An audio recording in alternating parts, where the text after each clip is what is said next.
Hurricanes fans, if you were starting to get excited about the possibility of joining the SEC, this now might be the time to dial that excitement back a little bit. You are Locked On Canes, your daily podcast on the Miami Hurricanes, part of the Locked On Podcast Network, your team every day.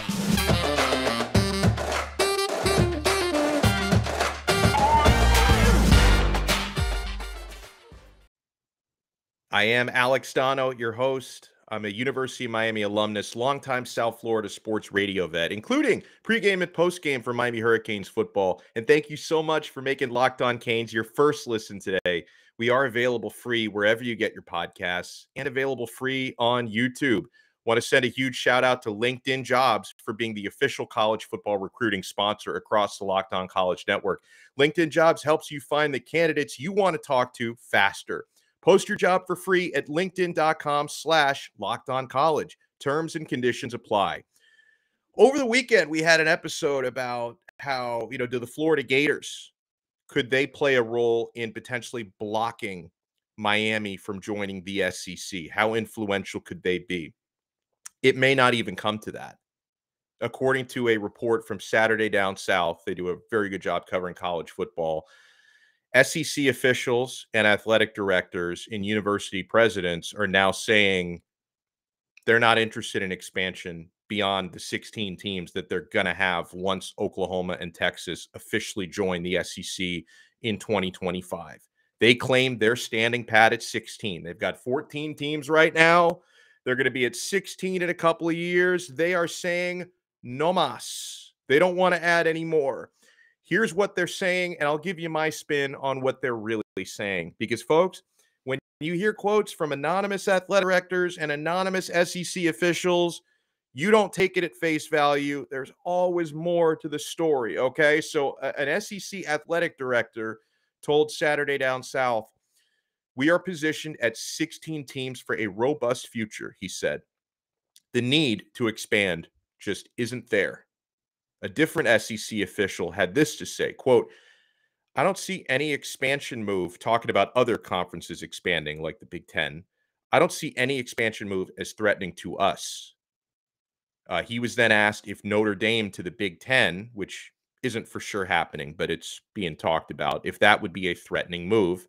The SEC source said, quote, "Why? I'll put our product versus anyone's product. So we're going to just add schools to add schools," he says. There's no value in that. Now, here's my take. I'll give you a couple of them. The first thing that went into my head, because it always comes back to the University of Miami for me, and it always comes back to the ACC for me, because I'm ACC all the way. Well, I mean, in reality, I'd probably like to leave the ACC, but it is what it is. If you do take this at face value, that 16 is where they're going to be for the foreseeable future, and they're not going to start poaching schools like Clemson or Florida State or Miami or North Carolina, if they're not going to start digging into the ACC's teams to put them in the SEC, that could be good news for the ACC. This might be the difference between them surviving or dying, honestly. Now, it's not great news for the ACC because still, if other conferences are getting stronger and the ACC isn't, then they are getting weaker, even if they're not doing anything. Like if the ACC just keeps all the teams that they've got under their umbrella right now, while the Big Ten becomes a monster, and while the SEC becomes an even bigger monster, because they were already a monster, and now you add gigantic properties like Oklahoma and Texas, the ACC just simply by doing nothing gets weaker as other Power 5 conferences get stronger. But still, if this news means the SEC isn't directly coming for your Clemsons and your Miamis and your Florida States of the world and taking them away from the ACC, Atlantic Coast Conference officials must be breathing a sigh of relief right now, because maybe they can survive and continue to live, a pretty decent existence. Their TV deal still stinks. I would love it if they could do something about that. You talked about that potential Pac-12 alliance to try and up the TV deal. I wasn't too thrilled when I saw that report because it didn't really give you much. And, I know Andrea Adelson from ESPN was tweeting about it, and she basically said there's really not a whole lot of financial gain in that potential alliance. So it is what it is. But still, it's good news for the ACC in their quest to just continue to exist if the SEC is not going to come in and start poaching some of their schools the way that the Big Ten just did to the Pac-12, because the Pac-12 is in big trouble right now. So, some of you watching this like the ACC. A lot of you watching this don't care for the ACC, but it is good news for them. A couple of other takes that I've got on this. Many of these SEC schools would not want them to expand beyond 16, making the league bigger, simply because that means they're going to have more schools to share the TV revenue with. Right now, when you add schools like Texas, especially because Longhorn Network and all the following that they have, and Oklahoma's right there, obviously they're adding something to the financial pot, and they're going to make that pot bigger for everyone else. I don't know for sure. I'm not an expert on some of these financials. I don't know exactly how Clemson or Miami or Florida State or North Carolina, how they would impact that financial split. I'm sure Notre Dame would add to it, because that's, a financial absolute monster. So they've maybe decided, you know what? And last year, for example, I've got some of these numbers that were shared in the Saturday Down South story. In 2022, or last season, I guess 2021, whatever it was, last season, they shared $778.8 million among their 14 schools. They split that money, right?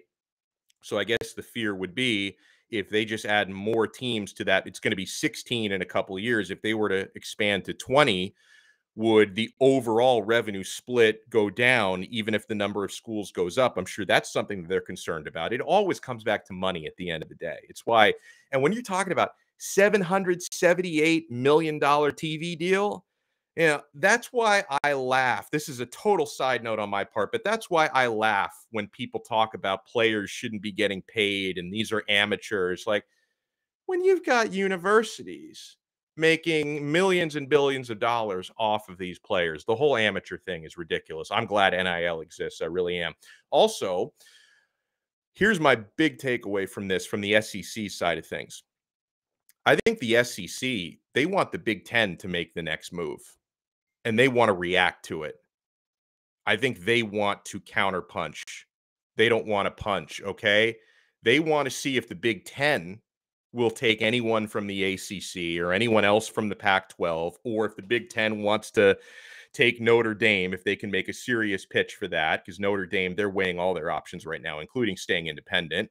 And then if the Big Ten punches again, then the SEC will counterpunch. They will react. They want to be reactive, not proactive to this, because they're right. They are in a pretty good position right now with 16 teams and the brands that they have. The SEC is in a really good position. So they don't really need to do anything else unless the Big Ten tries to do something else first. So in short, the SEC isn't really saying a hard no to further expansion.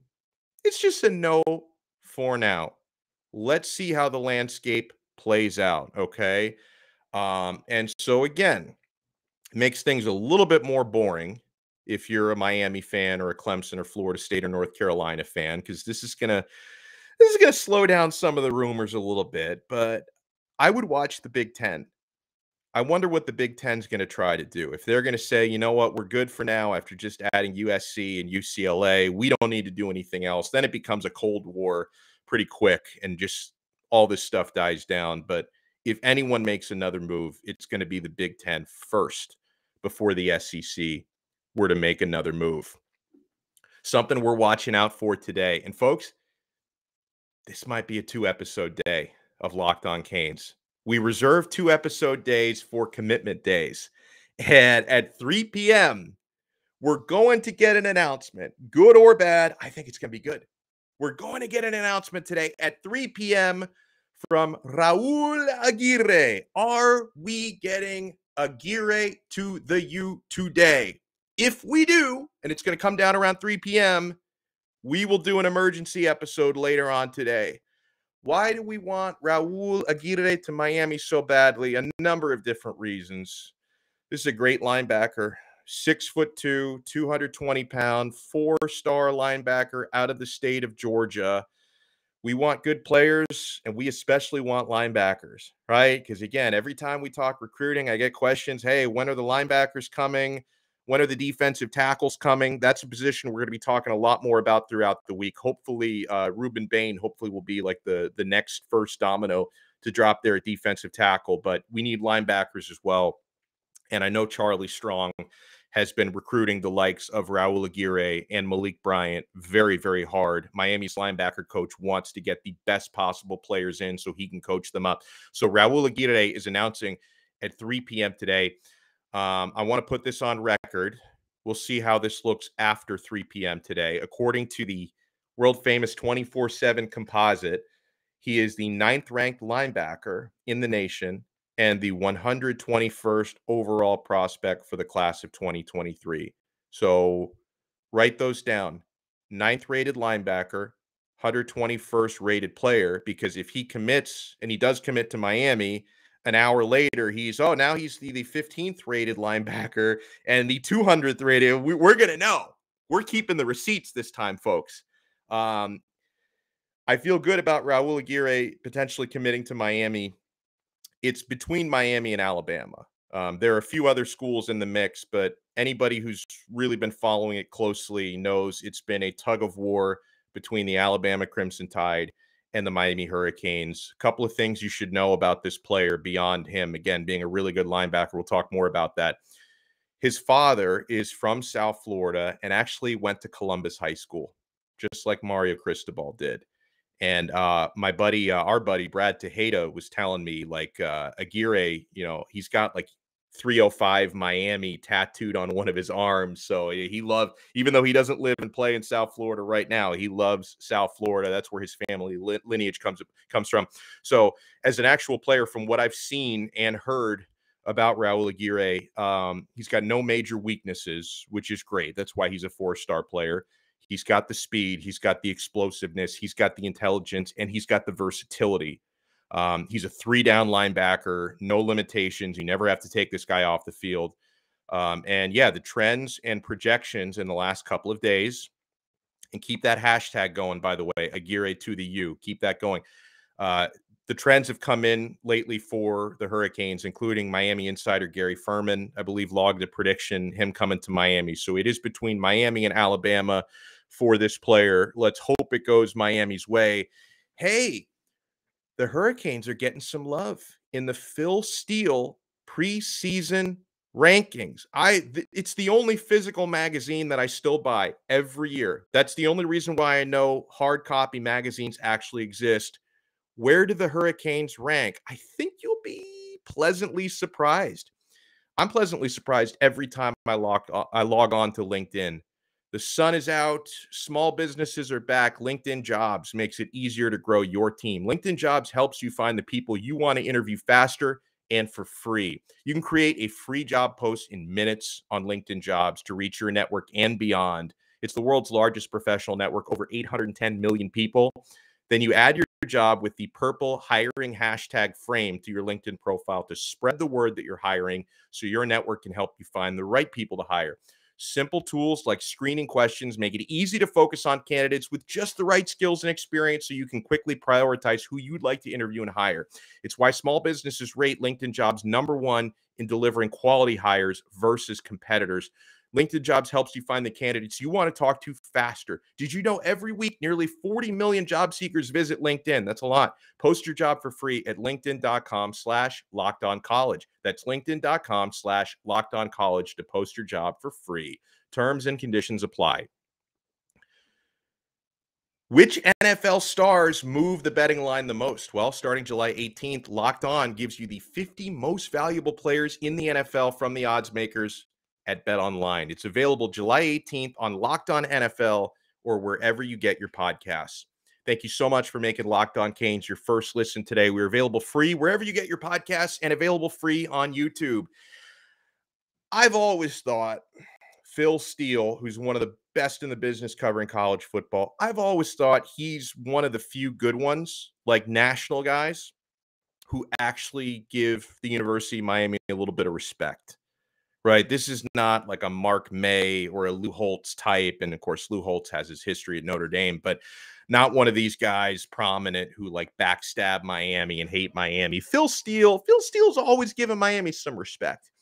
And with the landscape being what it is right now, with what Miami's building, how can you not give Miami respect? But so much of what we've been talking about on this show lately has been recruiting, like class of 2023, that we don't often, at least not lately, because there's been so much going on in recruiting. We don't often focus on what we have right in front of us, right?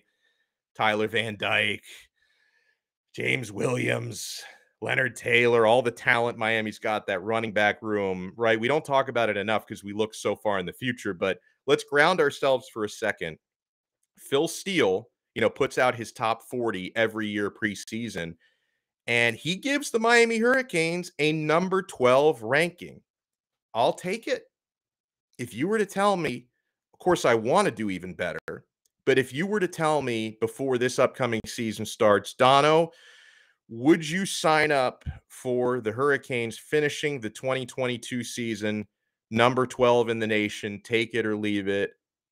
I'd probably take it. I think that's right around where I expect Miami to be at the end of the year. I think they're not going to be quite a college football playoff team. They'll probably get to the ACC title game, maybe not win it. I think the Hurricanes are going to be right around spitting distance of number 12 one way or the other. But that's some respect from Phil Steele. Here's what he says about the Canes. Mario Cristobal left a lot of talent behind at Oregon, he said, but he inherits a lot of talent here, including super quarterback Tyler Van Dyke. And then he hit the portal and brought in more talent. Yeah, man, there's some good players in that portal. Even recently, I guess technically not a portal guy, a JUCO guy. That's like a different classification, but I'm going to be watching Colby Young, the 6'4" blazing fast wide receiver Miami added. I'm going to be watching him. I'm going to be watching Frank Ladson from Clemson. I think he's going to end up being a very good presence in the locker room and on the field. Mitchell Aguirre, Caleb Johnson, the linebacker. I think the Hurricanes have added some good talent. He says, Miami ranks in my top 35 units in all 8 positions, he says. I'm actually surprised that includes even linebackers. That's good. He says they do face Clemson and Texas A&M both on the road, but they get Pitt at home, which could put them in the ACC title game, he says. And so if you look at other important spots in Phil Steele's top 40 in terms of Miami opponents, Clemson will be Miami's top ranked opponent in that Phil Steele top 40. They check in at number 4. See, that's one of the discrepancies that I'm going to have here. And if I get proven wrong on this, I get proven wrong. I think Clemson's getting overrated by just about everybody. I think people just assume they're going to instantly bounce back and, whether it be DJ Uiagalelei or the freshman coming in ends up being the starting quarterback there. I think people just assume Clemson's just going to go back to like their form of 2 years ago. Maybe Clemson will be better than Miami this year. I'm not saying that's not the case, but like everybody's got Clemson like top 5. I think they're overrated a little bit. I probably would have had Texas A&M ranked slightly higher. So he's got Clemson number 4, Texas A&M, who Miami plays on the road in September. He's got them number 9. And he's actually got Pittsburgh a spot ahead of Miami at number 11 in his top 40. Then I guess it goes beyond top 40 because the next highest Miami team that he's got on his list is Florida State at number 60. So the Noles are number 60. Miami is in the top 12 on his list. So I will take that. I think as far as Miami this year, something that makes me feel pretty good about this coming season, Miami does have a tough schedule, yes, but I think they're going to improve. Like, even if they only improve 1 or 2 victories from last year, I think they're actually going to improve more than that because some of their perceived weakest spots on the field are some of their best coached spots. When we talk about those linebackers, which was arguably maybe the weakest unit on the field last year, being coached by Charlie Strong and being taught superior technique, not only by Strong, but also defensive coordinator Kevin Steele, he's obsessed with proper tackling. Like, Miami was the worst tackling team in major college football last year. I had to start muting their games because when I start to hear the broadcasters every time Miami missed a tackle, there's another missed tackle. They lead the nation in missed tackle. I got tired of hearing it. I had to hit the damn mute button. I got tired of hearing that. So you're not going to have that many issues with tackling with Kevin Steele and Charlie Strong. The technique's going to improve. These linebackers will always know where to be, even if they do have some physical limitations compared to some of the other great linebacking cores in the country. They're going to be better coached. I'll say the same thing about the offensive line. The offensive line is going to be impeccably coached. So a couple of what were Miami's weakest units in recent years are going to end up getting stronger due to the type of coaching they're going to receive. So that makes me among good business in the transfer portal. People don't like it when I use the word business when I talk about this, but that's really what it is, folks. I mean, and I'm not like talking about paying players. Like that's not what I'm saying. But the transfer portal, it's basically college football free agency, right? The same way, when you add an NFL free agent, I'd say good business. I say that about the transfer portal. That's just what it looks like to me. So yeah, I if you're talking about national title contention, I think Miami's probably still a couple years away from that. But I think the Hurricanes are going to be a pleasant surprise for a lot of people out there who don't think they're going to be very good in 2022. And they've got that 8.5 win over under. I'm smashing the over. I think they're going to win at least 9 games this coming year. So, we talked about our Raul Aguirre watch. He's going to be announcing the 4-star linebacker is going to be announcing at 3 p.m. today. We got a good question that I want to answer on the other side from one of our Twitter friends about one of the offensive linemen that the Miami Hurricanes are in hot pursuit of. Will he become a Cane, and what will he bring to the table if he does? I talked about that 8.5 over under. Folks, you can check out numbers like that at betonline.net.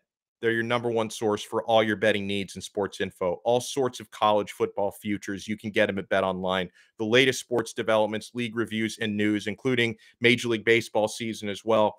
BetOnline is your continued source for all your sporting wagering info, including live betting, esports, and scores. And betonline.net remains the best spot for all your sports scores, podcasts, and news this season. BetOnline is the fastest and easiest way to check in on all your favorite sports and events, including MMA, boxing, and golf. Head to their website today or use your mobile device to learn more about the trends in action. BetOnline, where the game starts. Thank you so much for making Locked On Canes your first listen today. We're available free wherever you get your podcasts and available free on YouTube. Got a question from Hurricane Keys on Twitter. Now, Hurricane Keys, do you live in the Florida Keys or you just love the Florida Keys? I know everybody loves the Florida Keys. I'm going to be down in the Florida Keys this coming weekend. So if you are there, give us a shout. Locked On Keys says, hey, Alex, absolutely love the show. Thank you for that. I listen every day. When can we start to talk about Olaus Alinen a little bit more? I like Olaus a lot. He says, I think he's going to be our hidden gem in this class. Completely underrated like so many others. Thank you for all the hard work. Go Canes. Now, just to set the record straight, Olaus Alinen is not, at least not yet, a Hurricanes commit. I hope it happens. Miami's competing with Alabama for his signature. Can we take a second just to reflect on how cool it is that for a dozen or more players in this class, Miami has been and will continue to be battling directly with the Alabama Crimson Tide. And Miami's already won some of those battles. You're going to lose some. Nick Saban hasn't lost it yet, right? You're going to lose some of those battles against Bama, but you're going to win some of them. You already have won some of them. I didn't think we'd be here. After Manny Diaz and Blake James less than a year ago, I didn't think we'd be in a spot where we are competing directly with the likes of the Ohio States and the Bamas of the world for commits and winning a lot of these battles. I think that's really cool. So my take on Olaus Alinen, who's a 4-star offensive tackle, I think he would be a perfect fit at Miami. And I'm not just saying that because I want all the good players. I think he would be an especially good fit because he's already good enough to impact any offensive line in the country, but he's also raw enough and has a high enough ceiling, and he's teachable enough that I think this specific coaching staff, what we were just talking about with Mirabal and Cristobal, I think they can bring his game to an even higher level because our offensive line coaches are kingmakers when it comes to offensive tackles. They specialize in identifying and developing talented linemen.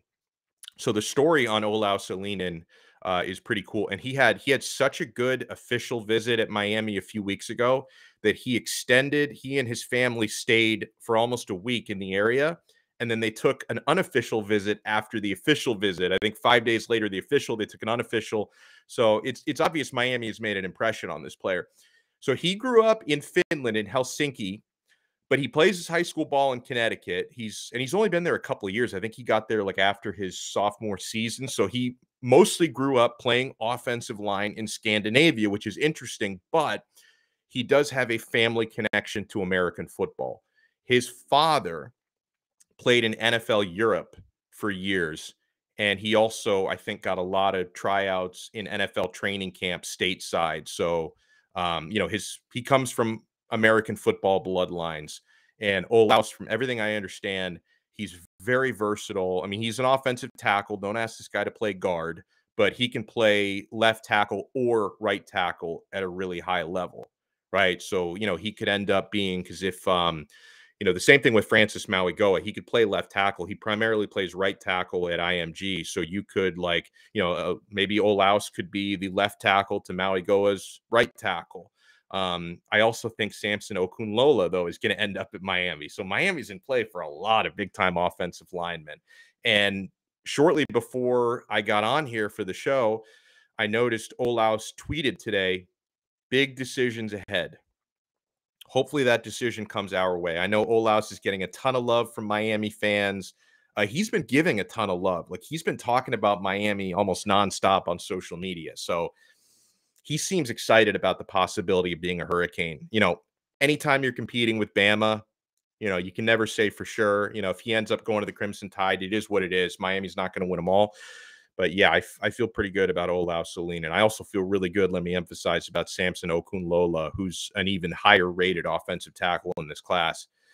Miami could end up, when it's all said and done, they could end up signing their best offensive line class ever if you go by the recruiting rankings.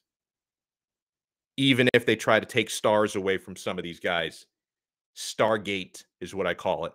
This could end up being the best offensive line class ever for the Hurricanes. So if Raul Aguirre does commit to Miami today, if he commits somewhere else, I don't think I'm going to talk about it. But if he does commit to Miami, we're going to have an emergency episode later this afternoon or early in the evening. So stay tuned for that, potentially. I want to remind you, friends, you can get more on the ACC by making Locked On ACC your second listen every day. Host Candace Cooper, who's awesome, and the local experts of Locked On take you across the ACC in 30 minutes. Make Locked On ACC your second listen, Locked On ACC. So we will talk to you either later on Tuesday or on Wednesday for another episode of Locked On Canes, part of the Locked On Podcast Network, your team every day.